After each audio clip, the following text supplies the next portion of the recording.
Heyo YouTube friends, welcome back to my channel.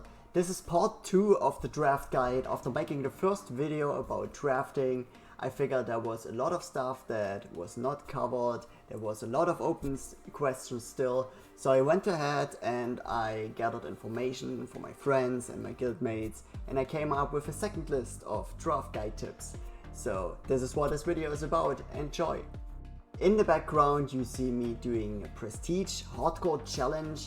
This video is not about it, but I just wanted to mention that this is a very efficient, very nice way to farm a lot of marks of ascension right now.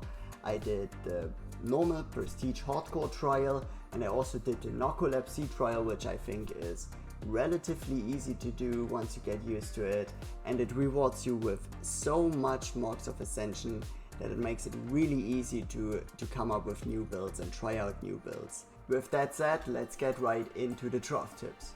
Tip number 1 is get a dealer's draft deck, and frankly this should have been the first tip in my first video for sure, because the dealer's draft deck is about the most important item when it comes to getting a specific draft build. What the dealer's draft deck allows you to do is basically to choose your first 4 abilities in your draft. And as I already discussed in the last video, the starting abilities are extremely important. There's a lot of really good stuff in there for every build basically, so you really want to get your hands on a dealer's draft deck. You can buy it from the auction house. It is usually not that expensive, so my tip is to save up some money, save up some gold, and buy a dealer's draft deck right away if you want to hit specific draft builds. Tip number 2 is make a plan. I touched on this briefly in my last video, but I can't stress enough how important that is. Try to figure out what abilities you really need for your build and which ones are nice to have for your abilities, for your build, and try to plan your draft accordingly. Most of the other tips I'm giving here will only apply if you know what kind of build, what kind of skills you are actually looking for. And this is especially true for my next tip. Tip number 3 is reroll at specific levels. Now you want to think about what kind of abilities you really need for your build and then reroll at the level you would get them. Let's take a look at one example here. In this specific example I have stuff like Arcane Power, Blade Flurry and Mortal Strike, so all level 40 abilities. On top of that I would like to have Moonkin Form for this build too, which is also a level 40 ability.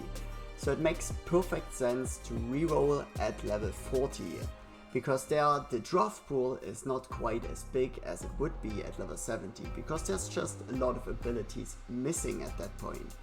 So if you know these points, if you know you want to get something at level 20, 30, 40, you should roll at these specific levels to increase the odds of getting the skills that you really need. My next tip is a little bit random, but I think it is something not everybody knows about. In my last video I already talked about that specific skills have specific requirements for you to be able to hit them. And this is true for lucky skill cards too. If you have something like, let's say, Slice and Dice. Slice and Dice requires you to have a combo point generator before you can even roll it at all. And this is also true if you have Slice and Dice as a lucky skill card. So you need to get a combo point generator first before you can see it, even if you have the lucky skill card. This, however, is not true if you have it as a skill card, as a real skill card. The real skill cards don't obey any requirements whatsoever, but the lucky skill cards, they do. So make sure you have the requirement if you want to hit a lucky skill card like this. My next tip, tip number 5, is about card swaps. What a card swap does is when you use a Hand of Fate, you have a chance of getting offered 3 abilities of the same rarity, like 3 rare abilities or 3 epic abilities, and you will be offered to swap them out for one of your abilities of the same rarity that you already have. Like you can swap an epic ability for another epic ability basically. The skills you get offered in a card swap have an increased chance of being your lucky skill card, so it can help you actually getting all your lucky skills together. Now what that means in practice is that you always want to have one additional rare ability or epic ability, so you have that open for a swap later on. So you want to take one extra ability no matter what, just to be able to swap it out later for your lucky skill card in case you hit it. Last but not least, a little bonus tip, something I didn't know about before making these videos. In draft, a character can only have one Rezz ability at a time.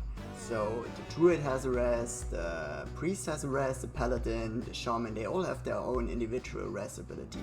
Once you picked up one of those, you won't see the others in your draft anymore. That means you actually remove abilities from your draft pool and therefore making your draft more efficient. This is something really cool and something I just recently learned about.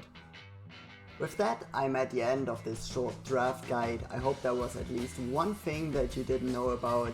To be honest, this part should have probably been my first video about drafting and the other one the second part because it was more complicated, but it is what it is. Now, I hope you enjoyed it anyways. With that, thank you for watching, hit the subscribe button and see you next time.